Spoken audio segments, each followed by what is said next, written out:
The dust never settled in Red Rock. It hung in the air like a curse, coating everything in a fine layer of grit that seemed to seep into men's souls.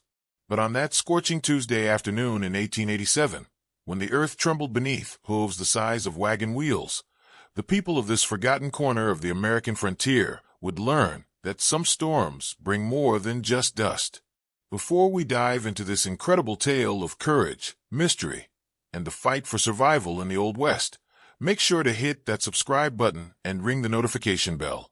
You won't want to miss the shocking conclusion of this story. The first sign wasn't the thundering hooves or the shadow that blocked out the sun. It was the silence. Every bird, every cricket, every living thing for miles around Red Rock fell quiet as death, as if nature itself held its breath in anticipation of what was coming. Martha Henderson was hanging laundry behind the general store when she felt it, a vibration in the ground that made her teeth chatter. She dropped the wet shirt she'd been pinning to the line and pressed her palm against the earth. The trembling grew stronger, rhythmic, like the heartbeat of some massive beast. "Samuel," she called to her husband inside the store. "Samuel, come quick." But Samuel Henderson was already at the window, his weathered face pressed against the glass, watching the horizon with the intensity of a man who'd seen too much in his 63 years. What he saw defied every law of nature he'd ever known. A figure approached from the east, silhouetted against the blazing afternoon sun. At first glance, it might have been any traveler on horseback, but as the shape grew larger, details emerged that made Samuel's blood run cold. The rider stood nearly 8 feet tall, her massive frame draped in a long, dark coat that billowed behind her like storm clouds. Her mount wasn't a horse, it was a buffalo, its shaggy head the size of a dining table, its horns gleaming like polished bone in the harsh light. The woman's face was hidden beneath the wide brim of a black hat, but her presence radiated power and menace. Across her back, she carried what appeared to be a rifle, though it was so large it looked more like a cannon designed for a single person's use. "Dear God in heaven," Samuel whispered, his voice barely audible even to himself. The giant woman guided her buffalo mount down the main street of Red Rock with the confidence of someone who owned everything she surveyed. The few people brave enough to peer from their windows watched in stunned silence as she passed. Children hid behind their mothers' skirts, and even the town's dogs seemed to sense that this was no ordinary visitor. She brought the massive buffalo to a halt in front of the Silver Dollar Saloon, the largest building in town and the unofficial center of Red Rock social life. With fluid grace that seemed impossible for someone of her size, she dismounted, her boots hitting the ground with a sound like thunder. The saloon's batwing door swung open, and out stepped Mayor Colt, a small, nervous man who'd never faced anything more dangerous than a heated town council meeting. Behind him came Doc Morrison, the town physician, and 3 of Red Rock's most prominent ranchers, Big Jim Hawthorne, Pete Iron Fist McGillicuddy, and young Tommy Brennan, who'd inherited his father's spread just 2 years prior. "Ma'am," Mayor Colt began, his voice cracking like a teenager's, "welcome to Red Rock. I'm Mayor Colt, and these here are—" The woman raised one massive hand, and Colt's words died in his throat. When she spoke, her voice was deep and resonant, carrying across the street like the toll of a church bell. "I am Goliatha," she announced, and the name seemed to hang in the air like smoke. "I have come to claim what is rightfully mine." "And what might that be, ma'am?" Big Jim Hawthorne stepped forward, his hand instinctively moving toward the Colt .45 on his hip. At 6'4" and 250 pounds, Jim had never met a man he couldn't intimidate.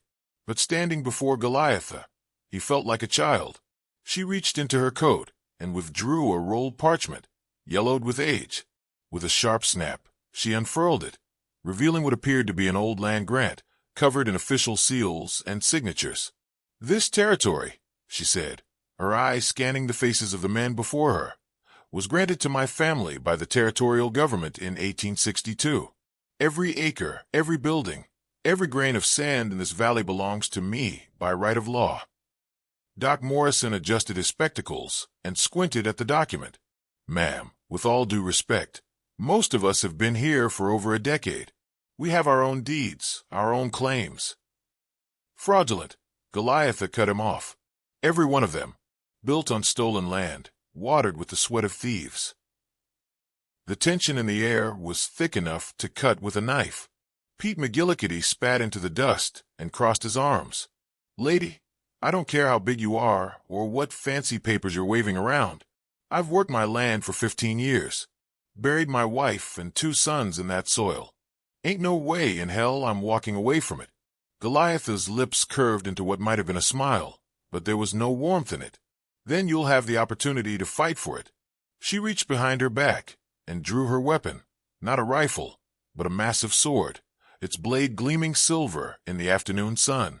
The weapon was easily 6 feet long and looked heavy enough to cleave a man in 2 with a single swing. "I challenge every man in this town to single combat," she declared, her voice carrying to every corner of Red Rock. "One by one, you will face me in honorable duel. The victor claims the loser's land. The defeated—" She paused, letting the implication hang in the air. "The defeated will no longer have need of earthly possessions." Young Tommy Brennan's face had gone white as fresh snow. "You're talking about killing us." "I'm talking about justice," Goliatha replied.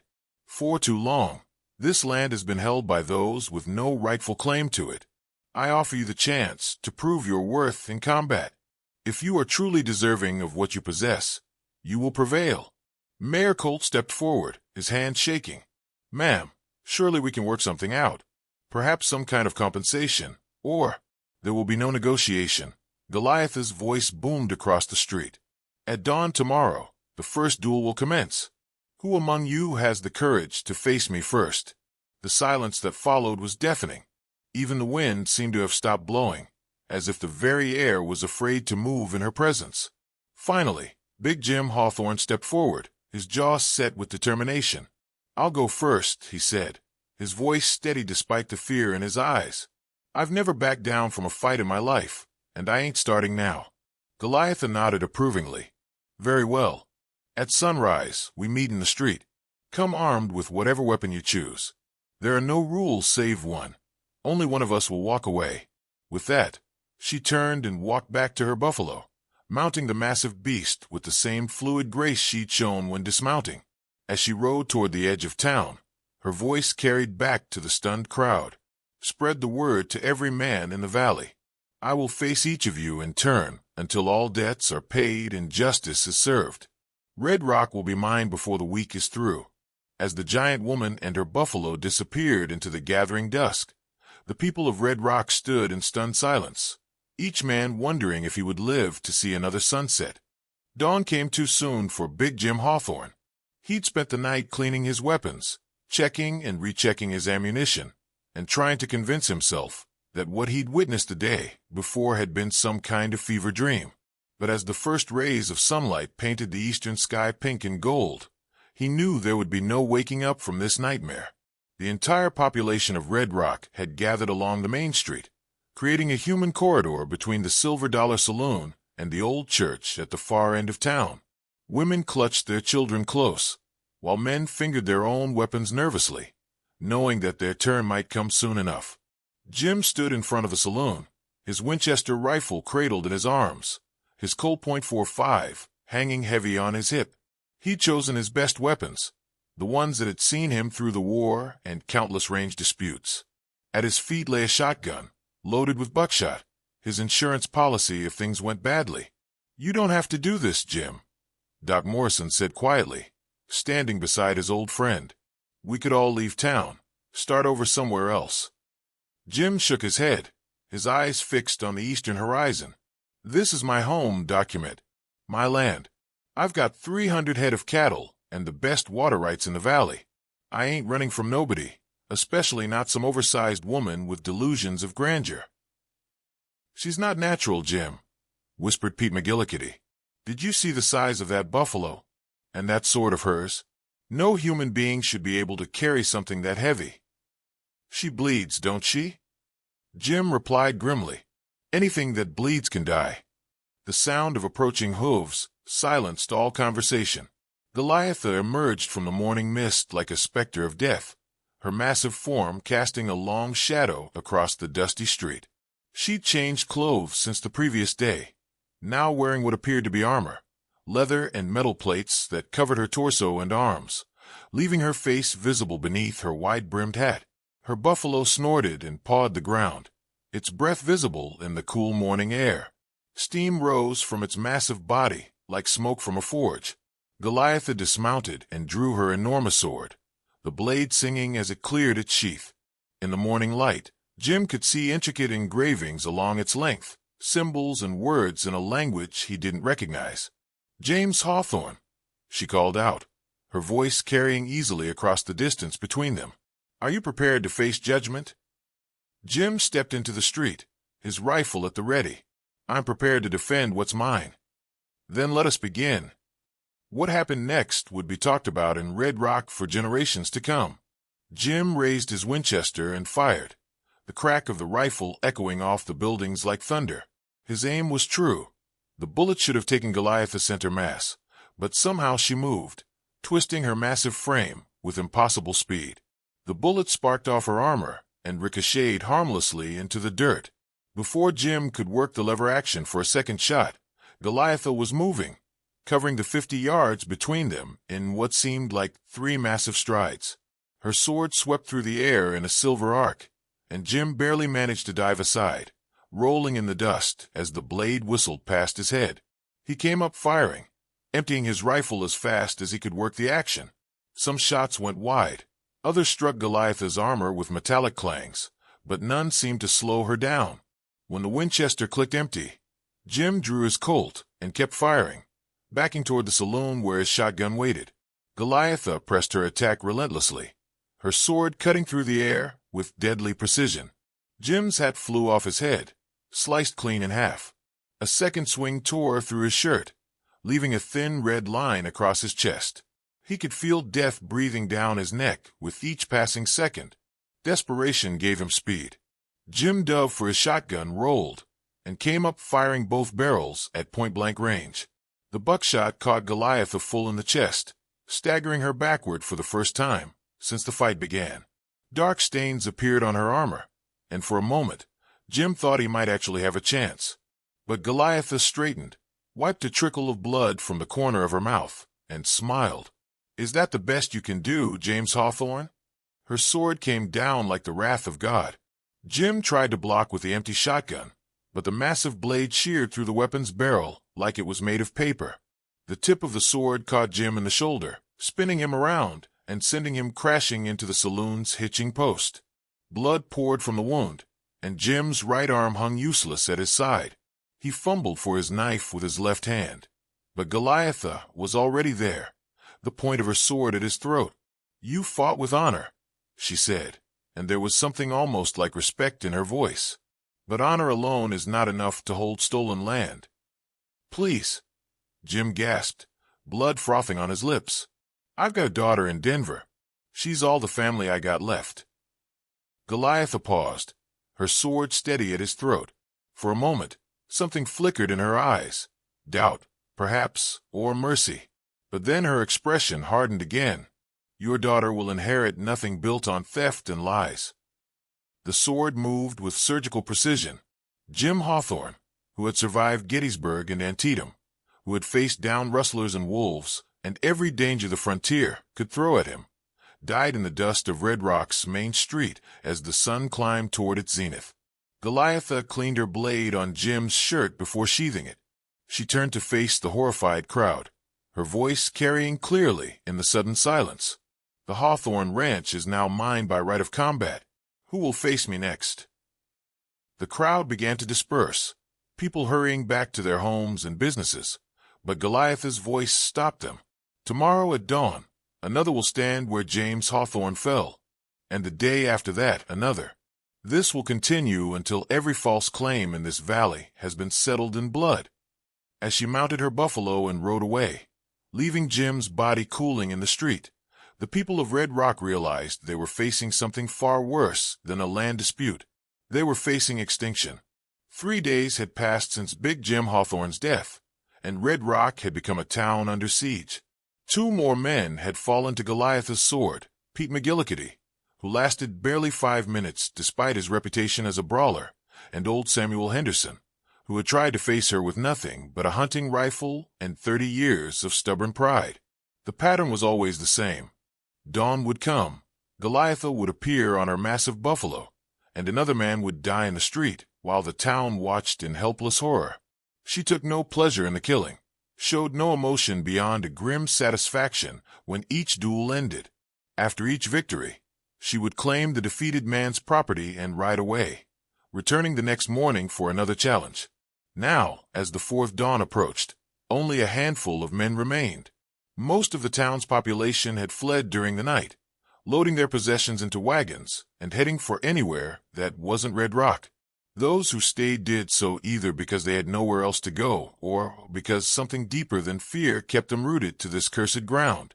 In the Silver Dollar Saloon, the remaining men sat around a table, nursing whiskey and contemplating their mortality. Mayor Colt had been the first to run, disappearing on the second night with nothing but the clothes on his back. Doc Morrison remained, tending to the wounded and preparing bodies for burial. Young Tommy Brennan sat in the corner, his hands shaking so badly he could barely hold his glass.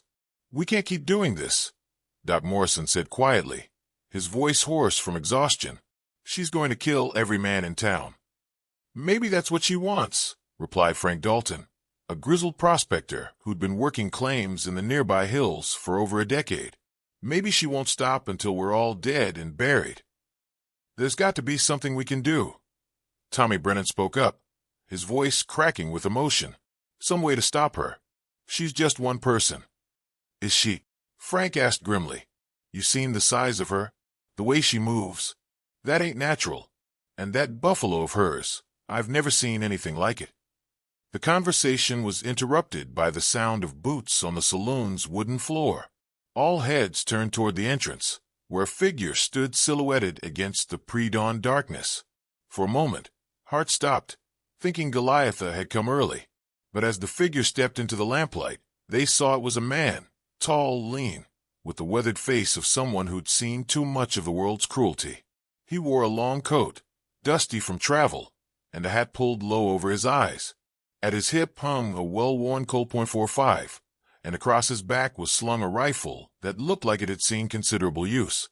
But it was his eyes that caught their attention, gray as storm clouds, with a hardness that spoke of battles fought and won.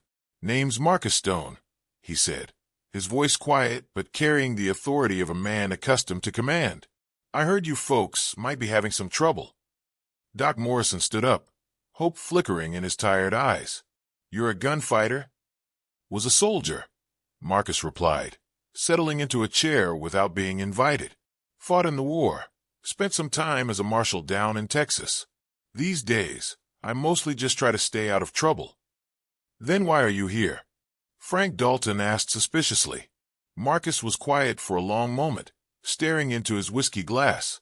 When he spoke, his voice was barely above a whisper. "Because I knew Jim Hawthorne. Served under him during the war. He saved my life at Shiloh, and I never got the chance to repay that debt."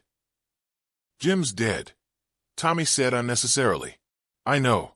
Marcus's jaw tightened. "I was on my way to visit him when I heard what happened. Seems I arrived too late to save him, but maybe not too late to make things right." "You can't fight her," Doc Morrison said urgently. "She's not human. She's killed 3 good men already, and they were all armed and ready for her." Marcus nodded slowly. "I've been watching from the hills for the past day. Saw her fight yesterday morning. You're right. She's not like anything I've ever seen before." "Then you know it's suicide to face her," Frank said. "Maybe." Marcus finished his whiskey and stood up. "But I've been thinking about something. She claims this land belongs to her by right of some old grant. Says everyone here is a thief and a squatter." "That's what she says," Doc confirmed. "But what if she's wrong?" Marcus continued. "What if there's something about her claim that doesn't add up? I've seen a lot of land disputes in my time, and they're rarely as simple as they seem." Tommy Brennan leaned forward eagerly. "You think there might be a way to stop her without fighting?" "I think," Marcus said carefully, "that before I put my life on the line, I'd like to know exactly who I'm fighting and why."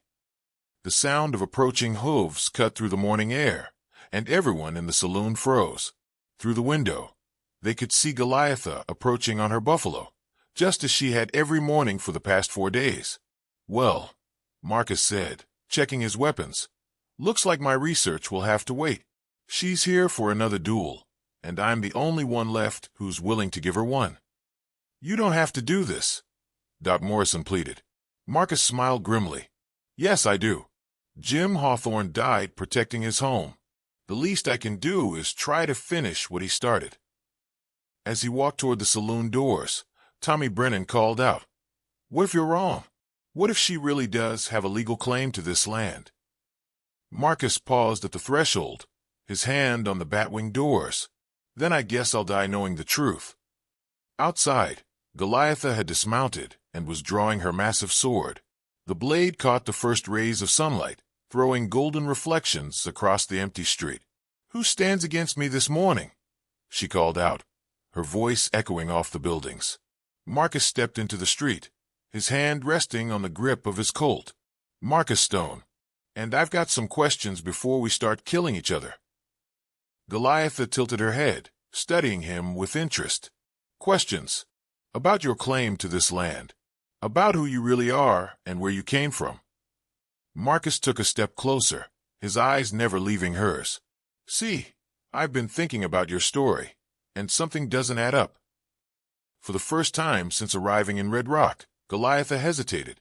"What do you mean?" "I mean," Marcus said, his voice carrying clearly in the morning air, "that land grant you showed us is dated 1862. But the territorial government didn't start issuing grants in this area until 1865, which means either your document is a fake, or you're not telling us the whole truth about who you are." The silence that followed was deafening. Even the wind seemed to hold its breath as Goliatha stared at the man who had just challenged, not her strength, but her very identity. When she finally spoke, her voice was different, quieter, more uncertain than it had been since her arrival. "How do you know this?" Marcus smiled grimly. "Because I helped survey this territory in 1863. There was nothing here but buffalo grass and prairie dogs. No grants, no claims, no settlements of any kind." "You're lying." "Am I?" Marcus reached into his coat and withdrew a folded paper. "This is my discharge from the Army Corps of Engineers. It lists every territory I surveyed between 1861 and 1865. This valley isn't on any official map until 1866. Goliatha's massive frame seemed to deflate slightly, and for the first time, the people watching from their windows saw something other than confidence in her posture. "So I'll ask you again," Marcus continued, his hand still resting on his gun. "Who are you really, and what do you want with Red Rock?" The answer, when it came, would change everything they thought they knew about the giant woman and her quest for vengeance. Goliatha stood motionless in the middle of the street, her massive sword hanging loose in her grip. For the first time since arriving in Red Rock, she looked uncertain, vulnerable even. The morning sun cast long shadows across her face, revealing lines of exhaustion and something that might have been pain. "You want the truth," she said finally, her voice barely above a whisper. "The truth is that I am not who I claim to be." Marcus kept his hand near his weapon, but didn't draw. Something in her tone told him that the immediate danger had passed, at least for the moment. "Then who are you?" Goliatha slowly sheathed her sword and removed her hat, revealing a face that was undeniably feminine despite its size and the hardness that years of anger had carved into it. Her hair was long and dark, streaked with premature gray, and her eyes held a depth of sorrow that seemed to go on forever. "My name is Sarah Mackenzie," she said, and the name seemed to hang in the air like a prayer. "And this land killed my family." The crowd that had gathered to watch another execution found themselves witnessing something entirely different, a confession that would unravel everything they thought they knew about their tormentor. "5 years ago," Sarah continued, her voice growing stronger, "my husband Thomas and I brought our 3 children to this valley. We'd heard there was good land here, water rights available, a chance to build something lasting. We weren't the first to arrive, but we weren't the last either."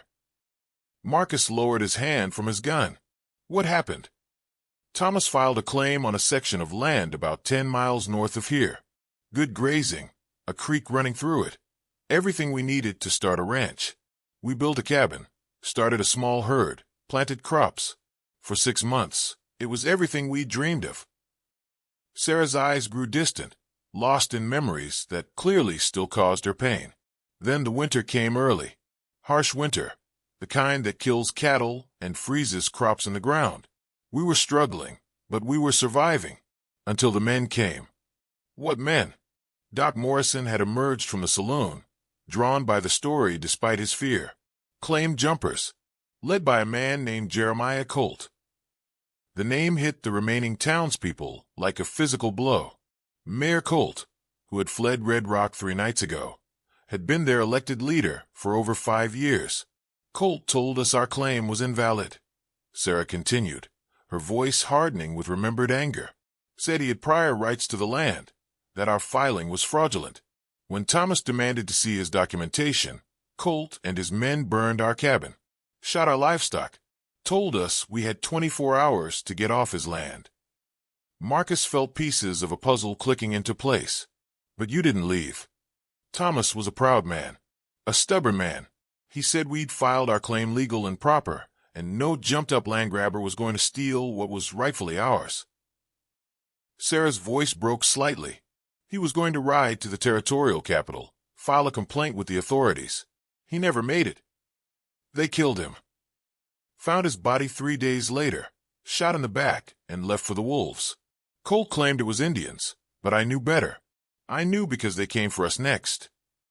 The horror in Sarah's voice was palpable, and even Tommy Brennan found himself leaning forward, caught up in the tragedy despite his fear. They came at night. Colt and 6 of his men said they were there to escort me and the children off the property for our own safety. But I could see it in their eyes. They weren't planning to let us leave alive. We were witnesses to what they'd done to Thomas. How did you escape? Marcus asked quietly. Sarah was silent for a long moment, and when she spoke, her voice was barely audible. I didn't. Not all of us. The weight of those words settled over the crowd like a shroud. In the distance, a church bell tolled, marking the hour with mournful precision. They killed my children first, Sarah continued, tears now flowing freely down her cheeks. My little Mary, only 8 years old. My boys, Thomas Jr. and Samuel, 12 and 14. Shot them down like animals while I watched. Then they came for me. But you survived, Marcus said gently. I should have died with them. Sarah wiped her eyes with the back of her massive hand. Colt put 3 bullets in me and left me for dead. But sometimes, when the universe wants to balance the scales, it doesn't let the innocent die easy. She began to unbutton her coat, revealing the extent of the armor beneath. But as she removed the leather and metal plates, Marcus realized they weren't armor at all. They were medical braces, supporting a body that had been shattered and rebuilt. Spent 2 years in a hospital back east, Sarah explained. The doctor said I'd never walk again. Said the damage to my spine was too severe. But anger is a powerful medicine, and I had more anger than any one person should ever carry. The size. Frank Dalton spoke up hesitantly. You're not naturally. The treatments, Sarah nodded. Experimental procedures, surgeries, medications that were barely legal. I let them do things to me that no sane person would allow, all for the chance to come back here and make things right. Marcus was beginning to understand. You came back for revenge. I came back for justice, Sarah corrected. But when I got here, I found that Colt and his men had taken over the entire valley. They'd driven off or killed anyone who might have challenged their claims. They'd built this town on the graves of good people, and they were calling themselves respectable citizens. So you created the story about the land grant, Marcus said. Made yourself into something terrifying to drive them out. I wanted them to feel what my family felt. Sarah's voice was hard as granite. I wanted them to know what it was like to face death for defending what was theirs. I wanted them to understand that sometimes the innocent don't get to live happily ever after. The street was silent except for the sound of Sarah's labored breathing. The mechanical supports that kept her upright wheezed softly with each movement, a constant reminder of the price she'd paid for her quest for vengeance. But you killed innocent men, Tommy Brennan said, his voice shaking. Jim Hawthorne, Pete McGillicuddy, Samuel Henderson. They weren't part of what happened to your family. Sarah's shoulders sagged, and for the first time, she looked every inch the broken woman she truly was. I know, she whispered. God help me, I know. But by the time I realized that most of the people here were just trying to make honest livings, I'd already started down this path, and I didn't know how to stop. Marcus holstered his gun completely and took a step toward her. It's not too late to stop now, isn't it? Sarah looked around at the faces watching her from windows and doorways. I've killed 3 men, terrorized an entire town. Even if I wanted to make amends, how could I possibly? Jeremiah Colt, Marcus interrupted. He's still alive, still out there somewhere. The real villain in this story. Sarah nodded slowly. He ran when he heard I was coming. Probably halfway to California by now. Then we go after him, Marcus said simply. Together, we find him. We bring him to justice for what he did to your family and to this town. Legal justice, not the kind that comes from the end of a sword. Why would you help me? Sarah asked, genuine confusion in her voice. After everything I've done? Marcus was quiet for a moment, thinking of Jim Hawthorne and the debt he'd never been able to repay.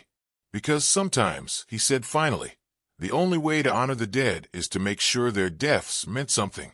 Your family deserves justice. The men who died here deserve to have their sacrifice mean something. And this town deserves a chance to heal. Sarah looked around at the faces of the people she terrorized, seeing fear slowly giving way to something that might have been understanding, or even sympathy. I don't deserve forgiveness, she said quietly. Maybe not, Doc Morrison spoke up, stepping into the street. But you deserve a chance to earn it.